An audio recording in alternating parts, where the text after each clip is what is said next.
If you've ever been in my classroom, you have noticed that there are 3 canvas panels on the wall that read, "Try again, fail better," a quote by Irish writer Samuel Beckett. While I can't recall the first time I heard this quote, it is one that I've come to live by and foster in my teaching for over a decade. From an early age, we are programmed to fear and avoid failure at all costs. It is embedded in our DNA. To our ancient ancestors, failure could have resulted in injury or death, so of course we naturally evolved to have an aversion to it. The only reason we're in this theater today is because our ancestors were winners. We, humans, are conditioned to win, to please, and consequently be honored when we do win. Yet those words, win, please, honor, are rarely associated with that of failure. Fortunately, we, educators, understand the value in failure and often encourage it, even if you students don't necessarily believe that. Failure is a completely subjective experience. Failure for one person might be a complete success for another. One might literally fail an exam, but others might consider a B to be just as much as a failure. We fail when we're embarrassed or get in trouble. We fail when we gain weight or even lose weight. We fail when we're late, are sick, if we forget something, or if we're not kind. There are myriad ways to fail. So much of Western culture has taught us that we're failing when we do not perform like the perfect human specimen, which we all intellectually know doesn't actually exist. Yet so many of us strive for that perfection only to feel defeated, like a failure, when we inevitably don't attain it. But failure is also a force for good. I have failed a lot and benefited from it. Some of the following stories that I'll share are funny, some a little sad, but my intent is for you to consider how our failures are opportunities for reflection, for growth, and ultimately for success. The first failure I'd like to share came in first grade when my school had a wacky hair day during Spirit Week. With Mom's help, I fashioned a full cone head with my long wavy hair by soaking it in Knox gelatin and sculpting it with mousse as it dried. I don't recommend it. And I did. In my comparison to my friends who had simply put their hair in pigtails, mine was the most wacky. But once my mom pulled away and left me to walk amongst my peers, I felt alone. I felt like a complete failure. The natural reaction of the other students and teachers to point and laugh wasn't what I had expected in my naive mind. And I had walked in shame trying to crunch down that solid cone on my head. While in that moment my embarrassment felt like failure, what I came to learn with time and through the support of my goofy parents is that it's okay to be a little wacky and even to make people laugh, because sometimes being wacky can help you to succeed. Like, for instance, in middle school, when I was called to give my first oral history presentation on the 37th president. Does anybody know who the 37th president was? Oh, all right. To enhance my poster and the overall presentation experience, this was before Google Slides, I actually dressed up like Richard Nixon. There you go. Suit, tie, a mask, and all, walking into the room, loudly proclaiming, "I am not a crook," as I walked to the front of the room. This little wacky addition to my presentation would later earn me an A on the project. Failure number 2, the small kitchen fire I started by cooking mystery concoctions in our microwave as a kid. Not sure if all you young people are aware of this, but at one point in this country, it was generally deemed acceptable to leave young children unattended for lengths of time. We didn't have cable, and this was well before the internet, so we kids had to entertain ourselves. Now, I'm not recommending you try this, but what I learned was that mixing soda, peanut butter, ketchup, and God knows what else in a bowl and microwaving it for 3 minutes is not the best way to make a snack.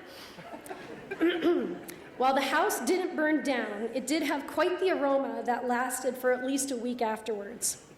So, how did this failure teach me to succeed?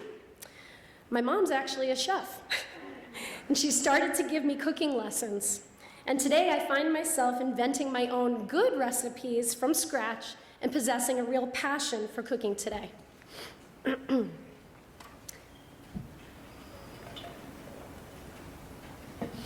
Failure 3 is a little more sad and took place when I didn't speak up when I saw a classmate being bullied in 7th grade. I had overheard that 2 popular girls who I desperately wanted to be friends with were going to do to a classmate of ours, and I didn't say anything as they poured Elmer's glue down the back of this unsuspecting girl's hair and shirt as she walked to her next class. I would even be guilty of bullying on occasion. It can be tempting. It comes in many forms, and it sometimes gets you the attention you want from people you want to be friends with. But as I grew up, I became more self-aware, developing empathy, and I look back on moments like this from my middle school days and feel with feelings of shame and failure. So how do I succeed from this failure? I try my very best every day to be kind and supportive to all, to say hello to strangers, listen to a friend who's having a bad day, and advocate for others when they can't or struggle to advocate for themselves. You don't necessarily have to like someone or have everyone like you, but there's no harm from being respectful and kind. Failure 4 is another silly one, and came when I was sent home on the first day of high school for a dress code infraction. What I didn't know was that spaghetti straps were not acceptable at my small prep school. So now I often take a little extra time to read through documents and emails so as not to miss the pertinent details that might get me in trouble. And no, Dean Roberts and Myers did not pay me to say this. All right, this failure spans the length of 12 years. Unrelated to the spaghetti strap incident, but not long after, I ended up dropping out of that very same high school for 2 months. Yep, I just stopped going to school, sat on the couch, watched TV, and vegged out for 2 months. I later started up again at another school, but this time in a different country. Having missed quite a bit of content in between, I felt completely lost. Behind in every one of my subjects, I resigned myself to the fact that I was never going to catch up, and in turn, never succeed. For the next few years, I put in minimal effort at school, slacked off, and showed up to school more for the social experience and less for the education, just skating by in most of my subjects.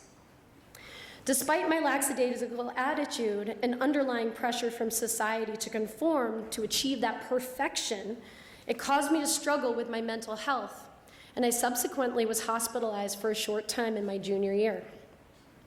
It wouldn't be until the fall of my senior year, after connecting with a new friend, who would later become my husband, that I would take pause, reflect, and begin to rebuild myself and my manner of thinking. Sometimes it takes a fresh perspective, perhaps encouragement from a new friend, teacher, family member, or even a stranger to reignite your drive. As I began to reframe my thinking in my senior year, coming to the realization that I did have unique ideas and passions, developing an interest in filmmaking, I applied to and was accepted at an art school in New York City. With the understanding that a career in the film industry would likely bring me out to LA, I went out for a visit in the spring of my senior year, only to quickly learn while leaving LAX airport that I hate sitting in traffic and I wouldn't enjoy living or working in this city. It was on that same trip that I went horseback riding in the Hollywood Hills and was reminded of my childhood love of horses. So, on the flight back, I made the quick decision to withdraw my acceptance from art school and instead enroll in a pre-veterinary program at a small agricultural school in the middle of nowhere in upstate New York. This would be the first in an 8-year saga to earn my undergraduate degree. Despite my aptitude for mucking stalls and riding horses, after 2 years it became evident that I needed to have some level of interest or skill in math and genetics to be a veterinarian. So I graduated with a 2-year associate's degree in equine studies and proceeded to take time to explore my options, working odd jobs and taking a few gen ed classes at the local community college along the way.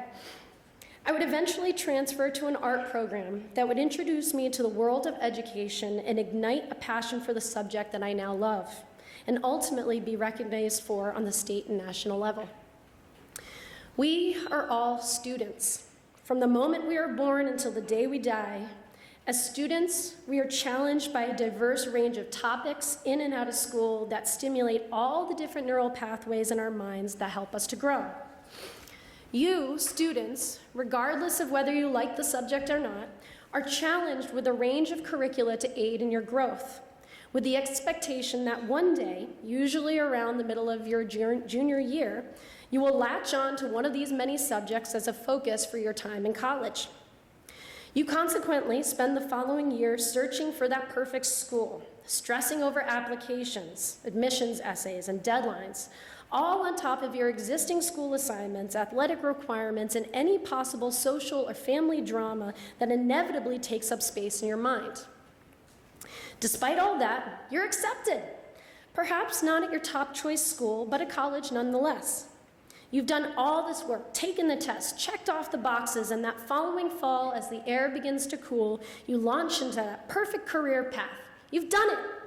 You are a success. Only, in the first few months at college, you fail your first, second, or third exam, and suddenly your world feels like it's about to implode. You begin to question everything, the choices you've made, the money you and your family have spent, and you harbor a gut punch of a feeling that keeps you up all night. But what you may not realize in that moment is that this too is all part of a process that can help you to succeed. According to the National Center for Educational Statistics, 4 out of 5 college students will change their major at least once during their time in college. For me, I switched majors 5 times. From film studies to pre-veterinary medicine to communications, then photography, and then finally art education. Did it take me 8 years to complete my undergraduate degree? Yeah. But on reflection, do I regret any of that time? No. The opportunities afforded to you at Derryfield in the middle and high school are there to help encourage your exploration, to experiment, to try something completely different, perhaps fail in one area, approach from another direction, and even fail again, only to pick yourself up and try something different. You may not think of yourself as an artist, writer, scientist, mathematician, or athlete, but how would you know unless you try, experiment, and fail along the way? One bad experience or failure is in a certain subject can easily discourage you from ever wanting to engage in that subject again. I get that. I feel that way about math. But should that keep you from ever exploring that subject ever again in the future? Certainly not. You may not like the subject, but be open to learning more about it by asking questions, listening, and not completely blocking the experience. You might end up being surprised. Now, am I a failure for having had a non-traditional role through high school? Am I a failure for struggling with my mental health? Am I a failure from jumping from one major to another and taking 8 years to get my degree? No. Am I encouraging you to quit school, to be a bully, to disengage, or to make unsafe decisions? Absolutely not. But what I am encouraging you to do is be the best person you can be at this moment. Be okay with yourself for who you are. Recognize that we are all constantly changing, learning and growing physically and emotionally. Stop beating yourself up for not being everything all at once, and recognize that by failing throughout our lives, we can ultimately succeed. Failing for success means experimenting and taking appropriate risks, and perhaps not knowing what you might get. It means re-examining and resetting goals, or finding a small point to focus on when you find yourself out of focus. Failing for success means being resourceful and thinking outside the box. It means being honest with yourself, your abilities, and asking for help. Failing for success means being vulnerable and submitting work for review or critique, and then having the ability to listen to and apply the feedback that's given. It means reflecting on experiences that have gone wrong and growing from them. But perhaps the most important element for failing for success is remembering to be kind to yourself and to others along the way. I hate to say it, but you might not succeed at everything you set your mind to. Despite some of our very best efforts, we will fail in the traditional sense. But how we succeed from these failures is through perseverance and being kind enough to yourself to remember to live out Samuel Beckett's words of try again, fail better. I believe in failure. Don't let the failures of today keep you from the failures of tomorrow. And I hope you all fail at something one day. Thank you.